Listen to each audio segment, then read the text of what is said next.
For this demo, I'm going to go ahead and I'm going to create an order using our new AFE tracking tool, which you can add an AFE to this, and then you can start tracking the orders. So I have 53 orders currently against this particular AFE, so I can start tracking spend on the AFE, as well as you can create an order directly against that AFE. So I'm going to do that. So I'm going to hit this create order, and what that's going to do is it's going to open up my new order screen, and it's already going to populate that AFE in there when I get to that section. So the first thing I have to do is I have to figure out what supplier I'm ordering this from. So I'll type in my supplier here, and it's a type ahead search. So all I have to do is start typing the supplier. It already has a supplier number. It'll go against a price book if you have active price books for that supplier. So it automatically selected my price book for me. At this point, I can decide whether I would like the supplier to accept or reject the order. If I don't care, this is going out as an order that has already been accepted, and they're going to do the order, then I wouldn't check that. Or else they basically can accept or reject. Or if I'm going to receive materials, I would want to hit this goods receipt required, so that folks on my business and my operations will go in and actually receive the materials once they've been delivered.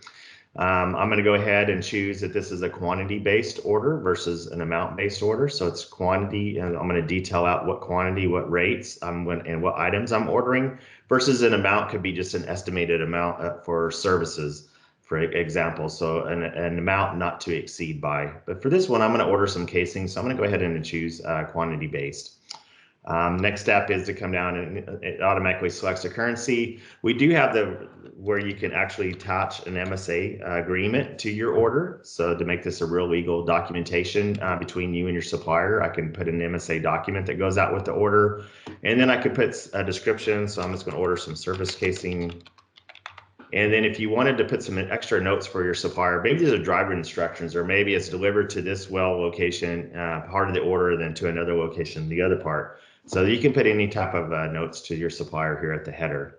So once I fill out my header, I just click next. I had the auto numbering turned on, so I didn't have to give it a number. It just sequentially adds the numbering in there, and I have it based on the date and a sequence number. So it's going to put today's date and a sequence number in there. The next part of the order is this contact information. So where is this order being delivered to? So we can do brick and mortar ship addresses, or we could do a particular AFE cost center location as an option to ship to. The bill to is going to be remit to. Then I have to assign who's going to be the requisitioner. So who's going to be receiving this material or authorizing the work was done. So for this one, I'm going to pick Mary Manager is actually going to be the person that's receiving it.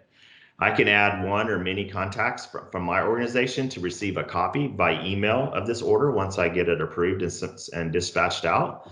As well as on the supplier side, I can put in it defaults to my last supplier I ordered from with that supplier organization, Dave Savell. But if I had additional contacts, I could just keep putting different emails in, and they will also get an email of that order within their email.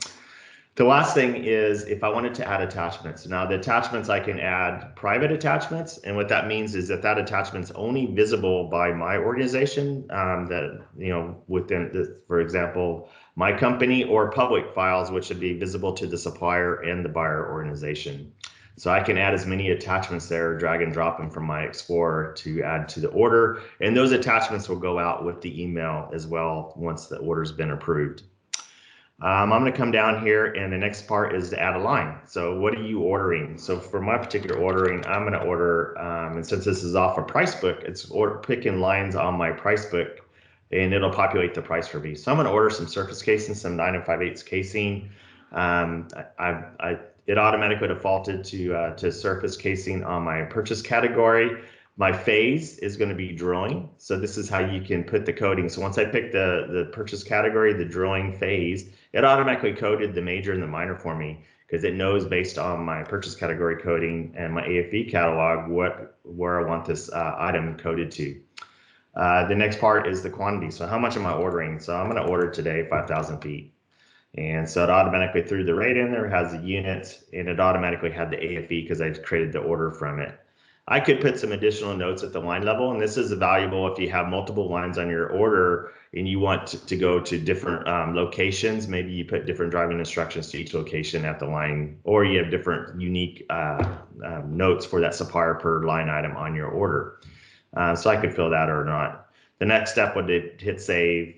That saves that line down here. And then if I wanted to add additional lines, I could keep adding lines until I'm finished with my order. The next step of the process would be approval of that order. So you can assign, if you need to assign it to a particular approver, or if your organization allows you to approve your own orders, that's a preference you can turn on or off. I can hit approve. So once I hit approve, it checks my financial authority, just like the invoice does. We have where you can set up financial authority on your orders, or it could just be permission based. And from this particular order, I don't have financial authority to approve that order, so I have to submit it on to the next person in line, which happens to be Mary. So once I hit submit, that order is under review and her assigned to Mary Manager to actually approve that order. So if I go back one step and I go into the main purchase order dashboard, the way we've laid this out here is by status of the orders. So we have draft, the ones we're working on, ones that are under review, like I just submitted that, so it's still under review, hasn't been approved. Ones that have been approved, not dispatched out.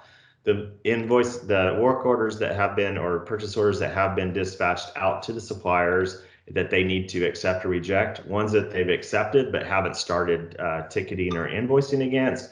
And then ones that are fully fulfilled end up over here. So this is a quick way to look at your different orders and what status they are on. So if I want to see all my accepted orders, I just click on that box and I come down here and I see a running total of all my accepted orders that haven't been fulfilled yet.